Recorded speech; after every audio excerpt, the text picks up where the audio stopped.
Delight IAS पर आप सभी का एक बार फिर से बहुत बहुत स्वागत है।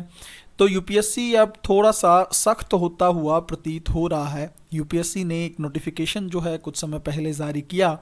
इस नोटिफिकेशन के माध्यम से यूपीएससी ने कुछ बदलावों की ओर अपना जो है कदम बढ़ा दिया है ना। यूपीएससी चाहता है कि अब थोड़ा सा सख्ती जो है एग्जामिनेशन हॉल को लेकर बरतने की ज़रूरत है, ताकि बहुत सारी चीज़ें जो जैसे धोखाधड़ी के जो भी मैटर होते हैं, इन मैटर्स को बहुत आसानी से ना केवल रोका जा सके बल्कि इस भविष्य में इस तरह की चीज़ें फिर से ना हो पाएं, इस तरह का प्रयास भी यूपीएससी करना चाहता है। ठीक है, कौन सी अधिसूचना है, कौन से बदलावों की यूपीएससी बात कर रहा है और इससे क्या कुछ हो सकता है, ठीक है, और इसके साथ साथ क्या लगता है, उस चीज़ की संभावना क्या है कि आने वाले जो अटेम्प्ट में 2025 में यूपीएससी प्रमाण पत्र को लेकर या सर्टिफिकेट्स को लेकर किस तरह की चीज़ें कर सकता है और कौन से ऐसे बदलाव हैं जो भविष्य में भी संभावित हैं।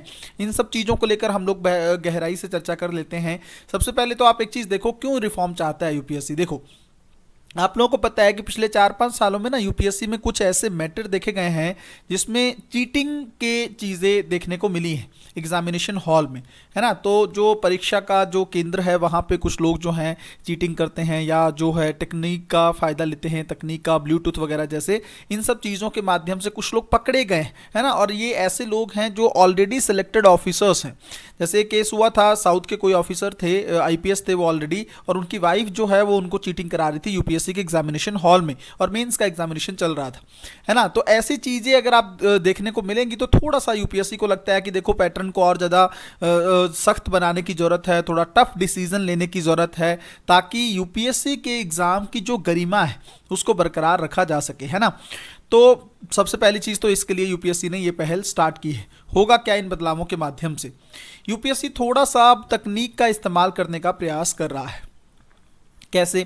जैसे एडमिट कार्ड, जब आप लोग जब आप फॉर्म भरेंगे ना, जब आप फॉर्म भरेंगे तब आपको सिर्फ आधार कार्ड का ही इनफ नहीं होगा। आधार कार्ड के साथ साथ आप लोगों को आपके फिंगरप्रिंट वगैरह भी लिए जाएंगे, है ना। सबसे पहली चीज़ तो ये है, फिंगरप्रिंट और फेस रिकॉग्नाइजेशन वगैरह ये सब चीज़ें यूपीएससी जो है फॉर्म फिलिंग के टाइम पे इंप्लीमेंट करेगा।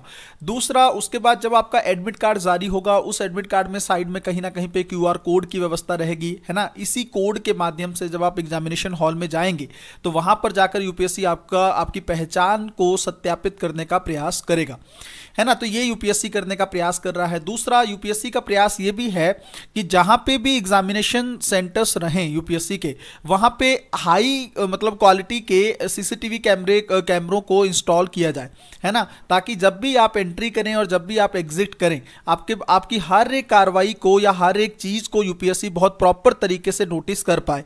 तो इस तरह के प्रयास जो है यूपीएससी करने के कोशिश कर रहा है, ताकि एग्जामिनेशन हॉल तक किसी तरह की भी कोई घटना जो है वो ना हो, मतलब चीटिंग को रोका जा सके, धोखाधड़ी को रोका जा सके और एकदम फेयर सिलेक्शन जो है वो बच्चों का निकलकर सामने आए, है ना। बहुत समय पहले यूपीएससी के लिए एक चीज कही गई थी कि यूपीएससी को एग्जामिनेशन को ऑनलाइन कर देना चाहिए, है ना। तो आपको पता है कि जितने भी ऑनलाइन एग्जामिनेशन हो रहे हैं उसमें काफी ज्यादा पेपर लीक के मैटर देखने को मिल रहे हैं, प्रॉपर इंफ्रास्ट्रक्चर की कमी देखने को मिल रही है। तो यूपीएससी अभी इस तरह की चीजें तो नहीं करना चाह रहा है, मतलब एग्जामिनेशन को जो जैसे अभी ओएमआर शीट आप फिल करते हो वही फॉर्म में वो रखना चाह रहा है। आने वाले 1-2 साल में अगर यूपीएससी इंफ्रास्ट्रक्चर बहुत अच्छा कर ले और उसके बाद जाकर अगर ऑनलाइन एग्जामिनेशन करवाए तो वो ज्यादा बेटर रहेगा, है ना। लेकिन अभी के लिए बेहतर यही है कि जिस तरह से पेपर लीकेज की घटनाएं हो रही है ना, पेपर लीक लगातार, हर पेपर जो है लीक होता चला जा रहा है, ऐसी सिचुएशन में यूपीएससी को ऑनलाइन की तरफ बढ़ना ठीक नहीं है। हाँ, तकनीक का इस्तेमाल करना ज्यादा बेहतर रहेगा, जो कि यूपीएससी कर भी रहा है, ठीक है। तो ये कुछ प्रयास हैं यूपीएससी की तरफ से किए जाने हैं, है ना, इस 2025 का जो एग्जामिनेशन होना है। और इवन यूपीएससी के अलावा जितने भी एग्जाम किए जाएंगे, है ना, जितने भी एग्जामिनेशन होंगे उन सब, जैसे सीएपीएफ का एग्जाम है, सीडीएस का एग्जाम है, इस तरह के एग्जामिनेशन, इवन ईपीएफओ का जो एग्जामिनेशन है, इस तरह के एग्जामिनेशन में यूपीएससी इन सभी तकनीक को या इस तरह के रूल्स को इंप्लीमेंट करने का प्रयास करेगा, है ना। तो ये तो पहली चीज हुई कि किस तरह के प्रयास यूपीएससी द्वारा किए जा रहे हैं। दूसरा ये है कि देखो यूपीएससी को ना ये भी देखना होगा, जैसे अभी ओबीसी सर्टिफिकेट को लेकर बहुत सारी चीजें खड़ी हुई हैं, है ना। ईडब्ल्यूएस को लेकर भी काफी सारी चीजें हैं। यूपीएससी इवन जो पूजा खेड़कर का जो मैटर है, हालांकि यूपीएससी ने इसकी उम्मीदवारी को रद्द कर दिया है ना। इवन इनके खिलाफ जो है कार्रवाई भी अब की जाएगी, लेकिन इनके चलते बहुत सारे ऑफिसर्स ने सोशल मीडिया अकाउंट्स को हटा दिया, है ना। सोशल मीडिया से अपने आप को हटा दिया, थोड़ा पीछे हो गए, पब्लिसिटी से पीछे हटने लगे। तो कहीं ना कहीं पे एक सवाल ये भी खड़ा हुआ है कि इन ऑफिसर्स को डरने की क्या जरूरत है। अगर इनके पास कोई भी इशू नहीं है, मतलब इनके जो प्रमाण पत्र हैं, जो सर्टिफिकेट्स वगैरह हैं, वो एकदम सही है, उसमें किसी तरह की कोई समस्या नहीं है, फिर इनको डरने की क्या जरूरत है। तो ये थोड़ा सा यूपीएससी के लिए भी एक नई चीज होगी कि क्या ऐसा हुआ है जिसके चलते ये सारी चीजें हो रही हैं। तो 2025 का जो पेपर होना है उसके अंदर यूपीएससी सर्टिफिकेट को लेकर बहुत ज्यादा सख्त रहने वाला है। इस चीज को लेकर आप लोग रेडी रहिए। हालांकि पिछले 2-3 साल से यूपीएससी ने सख्ती दिखानी शुरू कर दी थी। अगर आपको पता हो, पहले ओबीसी का जो सर्टिफिकेट था कभी कभी चल जाता था, लेकिन अब ओबीसी का सर्टिफिकेट जो है लेटेस्ट फाइनेंशियल ईयर का होना चाहिए। पहले इनकम सर्टिफिकेट पुराना भी होता था तो यूपीएससी एक्सेप्ट करता था। अब जो है लेटेस्ट 2-3 साल का ही इनकम सर्टिफिकेट जो है यूपीएससी देखता है, और पिछले 3 साल के कंसिस्टेंट जो हैं आपके इनकम सर्टिफिकेट यूपीएससी चेक करता है। तो ये सारी चीजें, इवन इन चीजों को लेकर कोर्ट में बहुत सारे लोगों की इस बार ज्वाइनिंग नहीं हुई है ना। सर्विस का जो है, मतलब ज्वाइनिंग के पहले सर्विस एलोकेशन जो होता है, सर्विस को अलॉट नहीं किया गया है ना। और उनका केस भी जो है सुप्रीम कोर्ट में चल रहा है। तो ये सारी चीजें जो हैं यूपीएससी कहीं ना कहीं पे ये दिखाती हैं कि सर्टिफिकेट को लेकर, प्रमाण पत्र को लेकर थोड़ा सा चीजें अभी भी बेहतर नहीं।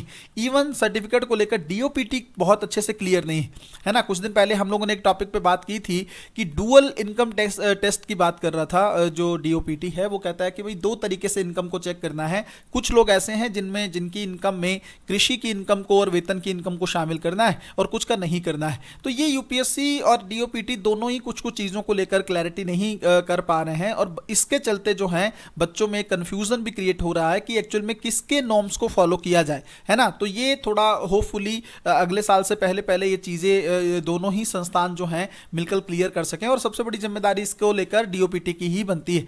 वही जो रूल्स इंप्लीमेंट करेगा वही मान्य होंगे।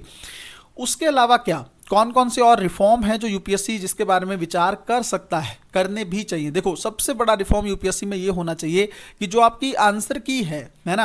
आपको पता है पेपर होने के बाद 1 साल तक आंसर की जारी नहीं होती है, और इसके चक्के बच्चे जो हैं अनऑफिशियल आंसर की से पेपर अपना चेक करते हैं, और उससे उनको एक एग्जैक्ट इन्फॉर्मेशन नहीं मिल पाती है। क्योंकि आप खुद सोच के देखो ना, बहुत सारी संस्थाओं की आंसर कीज में 15 से 20 तक क्वेश्चन तक वेरी कर रहे हैं। तो फिर बच्चे को एक एग्जैक्ट पिक्चर नहीं मिल पाती है कि एक्चुअल में मेरा प्रीलिम्स एग्जामिनेशन हो भी रहा है कि नहीं हो रहा है ना। तो ये एक बेहतर होगा अगर यूपीएससी पेपर होने के 5-10 दिन बाद या 15 दिन बाद ही आंसर की को जारी कर दे। यूपीएससी रिजल्ट 12-13 दिन में देने लगा, ये एक अच्छी बात है, लेकिन आंसर की को बहुत लटकाना यूपीएससी के लिए ठीक नहीं। ऑप्शनल को लेकर बातें की जा रही हैं कि यूपीएससी इसको हटा सकता है, लेकिन ये मुझे अभी लगता है बहुत बड़ा डिसीजन होगा। तो अभी इससे यूपीएससी बचना चाहेगा। सरकार की सीटें भी हैं 240 ही इस बार बची हैं, तो सरकार इतना बड़ा अभी पंगा शायद ही ले, क्योंकि वोट बैंक की पॉलिटिक्स आप समझ ही सकते हैं इस चीज को लेकर। बाकी यूपीएससी है, बीजेपी है, सरकार है, कुछ भी कर सकती है, तो उसके लिए भी प्रिपेयर रहें।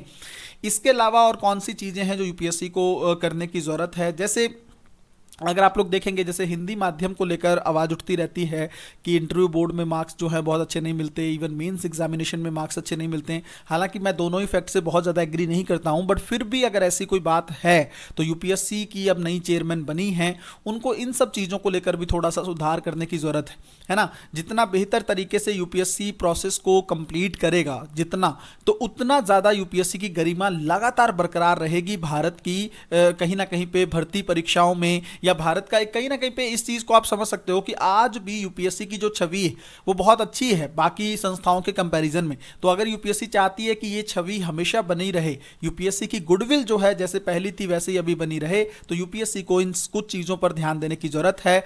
मुझे लगता है यूपीएससी सुधारों की तरफ अब आगे बढ़ चुका है, तो यूपीएससी को इसी तरह से लगातार प्रयास करते रहना चाहिए ताकि चीजें जल्दी से बेहतर हो सकें।